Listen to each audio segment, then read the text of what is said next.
The humiliation and all-around very public meltdown, not just Stephen Colbert, but the entire Late Show brigade has been something to behold. And I know I talked about yesterday how Colbert's bosses were considering firing him far before May, which is when his contract is up. There's more rumblings on that.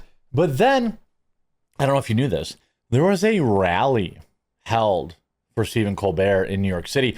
A rally for Colbert. And it was hilariously sparsely attended. On top of that, more of Stephen's public meltdown.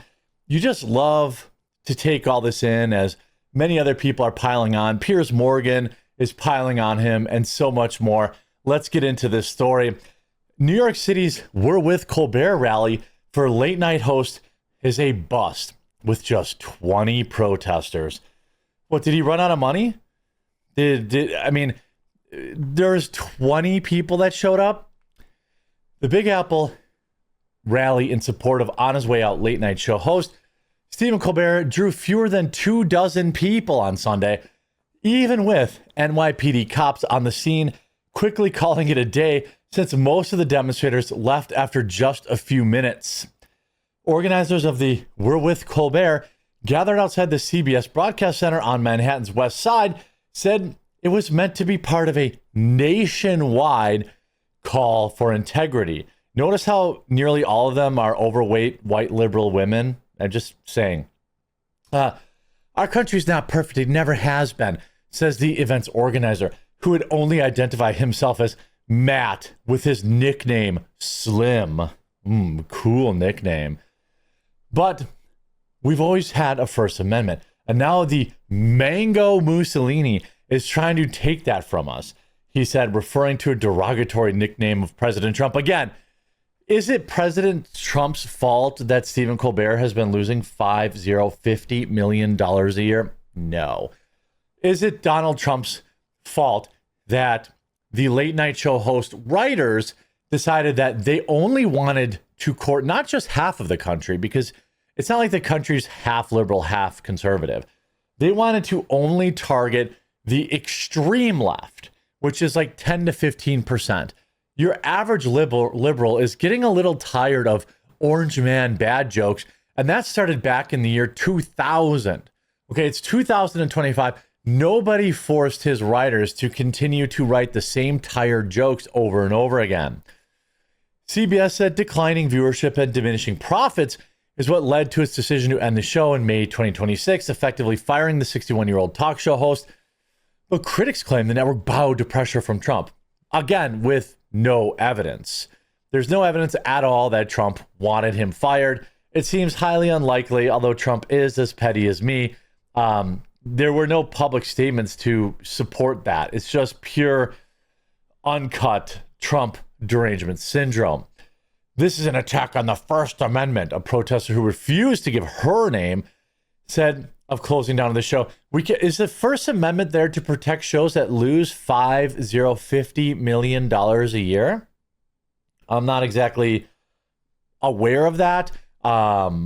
It's not something I've heard before, but Colbert has come under more fire for featuring predominantly left-leaning guests.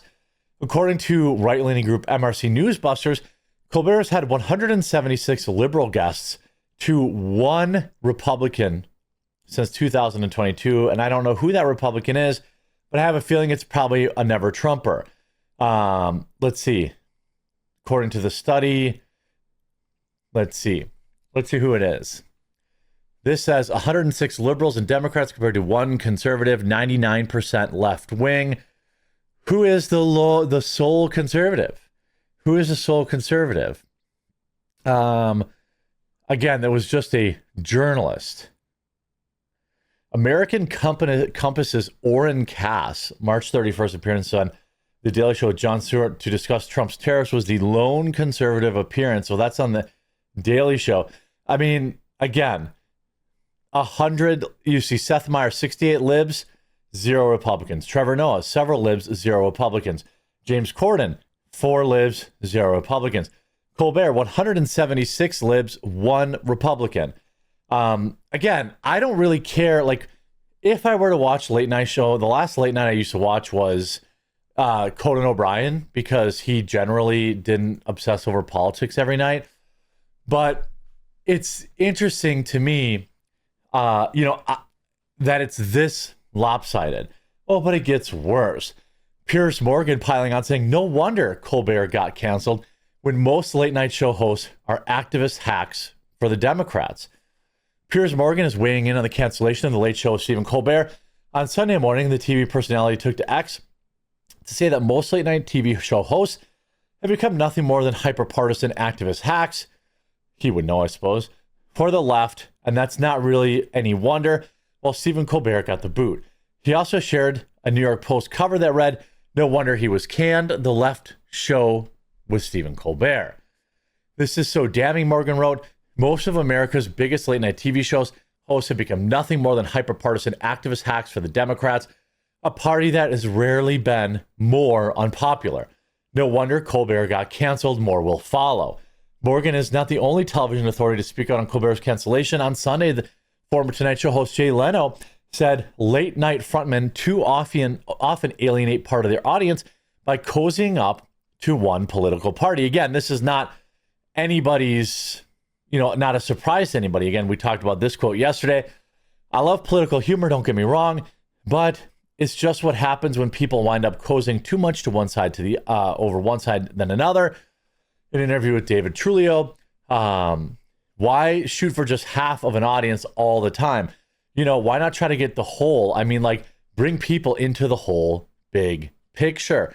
That's not what he was interested in doing. And of course, now the melty has begun.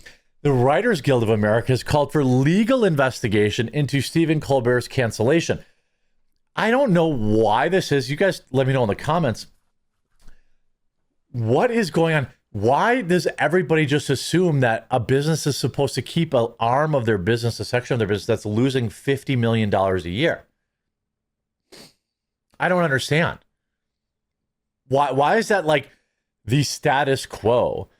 Why are they saying, well, yeah, he's supposed to have kept his business. It should be for $50 million. Who cares?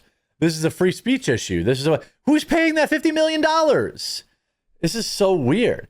We call on our elected leaders to demand answers on why this beloved program was canceled and to assure public that Colbert and his writers were not censored due to their views of the whims of the president.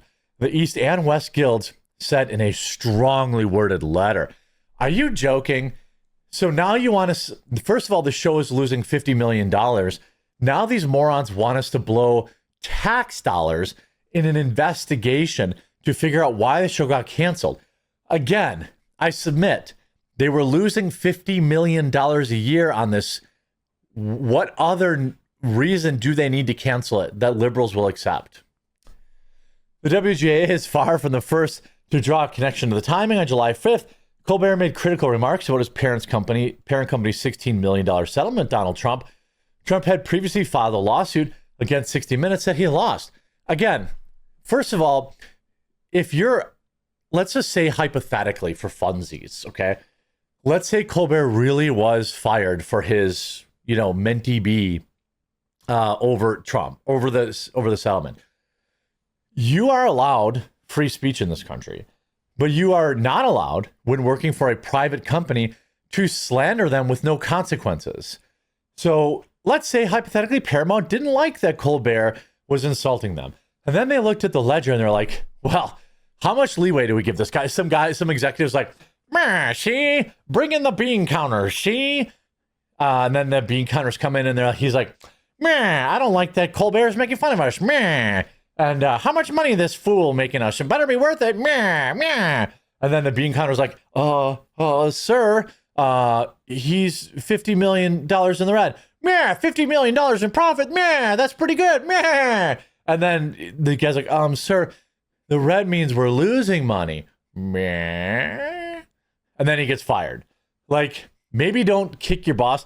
I had an employee one time that disrespected me right around the coof. And there was all sorts of uncertainty. I had just kind of quit my full-time job for YouTube. And it was like the easiest fire of all time. A different time, different outcome would have happened, but timing matters. On top of that, now Colbert having a very public meltdown continues. Colbert bitterly mocks Paramount deal with a slew of number one jokes. Hot steaming content right in your face, he says. Colbert, whose Late Show was axed this month following CBS ownership's Paramount legal settlement, President Trump bitterly mocked the media giant's upcoming merger with a series of crude pee jokes. Well, great. Taking aim at the change in Paramount's ticker, which will go from PARY to PSKY after its deal with David Ellison's Skydance Media, Colbert pronounced it as P-Sky. I'm thrilled for everyone at Paramount, Colbert quipped on Monday night, adding, soon P-Sky will blast hot streaming content right in your face with hits like Yellowstone, Yellow Jackets, and a full variety of water sports.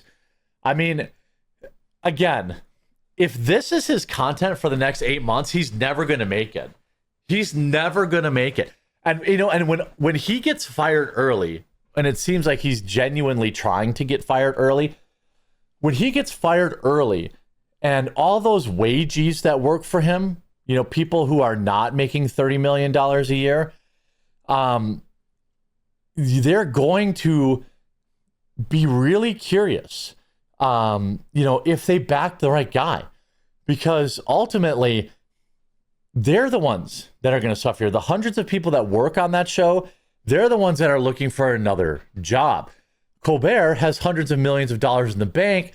So what does he have anything to fear here? No, of course not. I mean, people in the comments too, if we look, if this is going to be his material for the next 10 months, he's really going to turn off his plus 65 and older demographic. They gave the guy millions of dollars in his show for his show, and this is how he repays them. Plot twist, they cut him because of scandal that's about to be exposed. He's always given me creeper vibes, maybe. Bitterly, but as usual, not humorously. Colbert is a guy who's trying to get himself fired today after the company gracefully gives him an extended severance notice. Yeah, I mean, I wonder, if the people on the Colbert show, how they feel about this when they're going to, when they had job security at least until May, and now they're going to end up having to get fired, 6 months early because their host wants to have a titty baby meltdown. What a wild, wild time. Woke is in its final throes before its, I'm sure, impending hibernation. I hope you enjoyed this video. If you did, make sure to leave a like on it. If you haven't yet, subscribe or follow down below, and we'll talk to you again real soon.